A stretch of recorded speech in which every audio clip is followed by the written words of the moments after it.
The heavy steel door of the safe stood wide open. Inside, stacks of cash gleamed under the light, neat, untouched, tempting. Mr. Thompson, a self-made millionaire, hid behind the curtain, his heart pounding, not from fear, but from suspicion. For weeks, he had convinced himself that his maid was stealing from him. Today, he was setting a trap to catch her red-handed. But what happened next would break his heart and change the way he saw the world forever. Before we begin this story, don't forget to subscribe to Whispers of Goodness, the channel where real stories remind us that kindness still exists. If this story touches your heart, please give it a like, share it with a friend, and tell us in the comments what kindness means to you. Now let's begin. Mr. Richard Thompson was a man who had everything, or so people thought. He owned a big house in Connecticut, drove luxury cars, and had a team of staff who kept his mansion spotless. But inside, he was lonely. His wife had passed away years ago, and his children lived far away, too busy to visit. Every day his maid Maria came quietly to clean, cook, and make sure everything was in order. She was polite, soft-spoken, and always smiled, no matter how tired she looked. She was in her late 40s, a widow who worked 2 jobs to support her 2 sons in college. At first, Mr. Thompson didn't pay her much attention. To him, she was just another employee. But over time, something changed. He began noticing little things, how she left fresh flowers in the hallway every Monday, even though he hadn't asked her to. How she carefully folded his late wife's shawl and placed it on the armchair, as if she knew it meant something. She even remembered his birthday and baked him a small cake, saying, "I hope you never feel forgotten, sir." That small gesture touched him more than he cared to admit. But one morning, something unexpected happened. When Mr. Thompson checked his study, he thought some cash from his safe was missing. He couldn't remember the exact amount. He never really counted. But the doubt began to eat at him. He tried to brush it off, but the thought returned again and again. What if Maria is stealing from me? He wondered. He hated the idea. Yet, the seed of suspicion had been planted. For the next few weeks, he watched her closely. She never acted suspicious. Still, the thought wouldn't leave him. Finally, he decided to set a trap. The next morning, he placed 10,000 in cash inside his open safe. He made sure it was visible, obvious, impossible to miss. Then, pretending to head out for meetings, he left the mansion.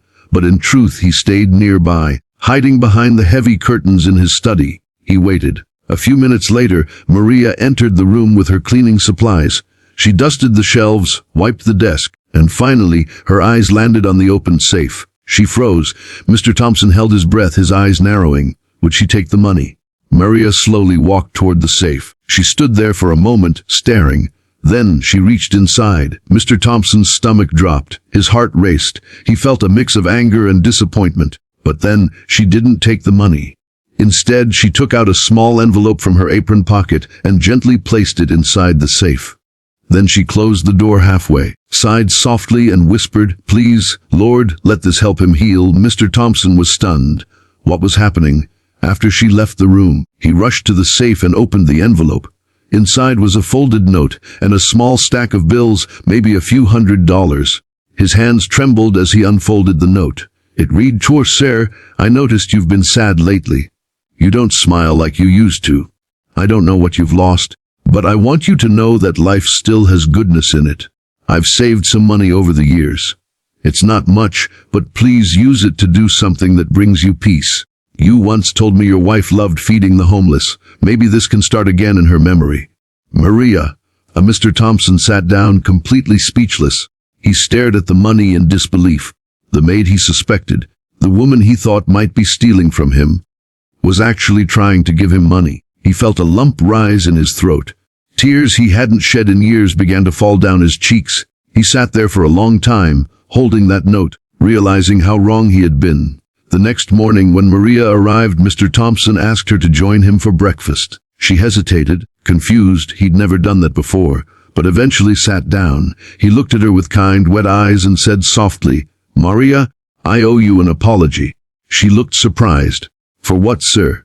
He told her everything, how he had doubted her, how he'd set a trap, and how her note had left him ashamed. Maria's eyes filled with tears, but she smiled gently and said, "It's okay, sir. Pain makes us suspicious sometimes. I've felt that way too. But kindness can heal it." Her words pierced straight through him. Mr. Thompson didn't know what to say. For years, he had been surrounded by wealth but starved of genuine care. And here was a woman who had very little, yet still chose to give from the heart. That day changed everything. He gave Maria a raise, though she protested, and told her to take a few days off to rest. But that was just the beginning. Inspired by her note, Thompson decided to do something meaningful. He took the money Maria had left and added 50,000 of his own. Together, they opened a small soup kitchen in his wife's name, the Evelyn Hope Center, to feed people in need every weekend. At first, it was just a few tables under a tent, but soon word spread. Neighbors started volunteering, local stores donated supplies, and the little soup kitchen became a community symbol of kindness. Mr. Thompson and Maria worked side by side, serving hot meals, smiling at strangers, and listening to their stories. For the first time in years, Mr. Thompson felt alive again. And Maria, she became more than an employee. She became family. Every Sunday, they would close up the soup kitchen together, sit on the steps with a cup of coffee, and watch the sunset.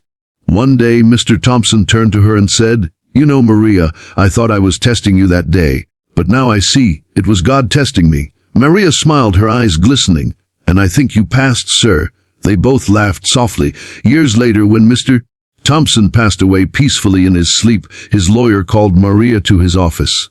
She was confused, wondering why she was there. When the lawyer handed her the will, she broke down in tears. Mr. Thompson had left her a part of his estate to continue running the Evelyn Hope Center for as long as she wished. And at the bottom of the letter, in his handwriting, were the words, "Chor, you showed me what true wealth means. Thank you for teaching me that the greatest treasures can't be locked in a safe. They live in the heart." Maria kept the letter framed above her kitchen table. To this day, the Evelyn Hope Center still serves meals every weekend, run by volunteers inspired by Maria's story. Sometimes we judge too quickly. We assume the worst of people without knowing the battles they're fighting or the goodness they carry within. This story reminds us that kindness isn't about grand gestures. It's about the quiet choices we make when no one's watching. Mr. Thompson thought he had everything, but it took the compassion of someone humble and selfless to show him what true wealth really was. So the next time you doubt someone, choose kindness, because sometimes a single act of goodness can heal a wounded heart and change two lives forever. If this story touched you, please take a moment to like, share, and subscribe to Whispers of Goodness. Let's fill the world with more stories that remind us that love, compassion, and kindness still matter. And remember, the richest hearts are the ones that give.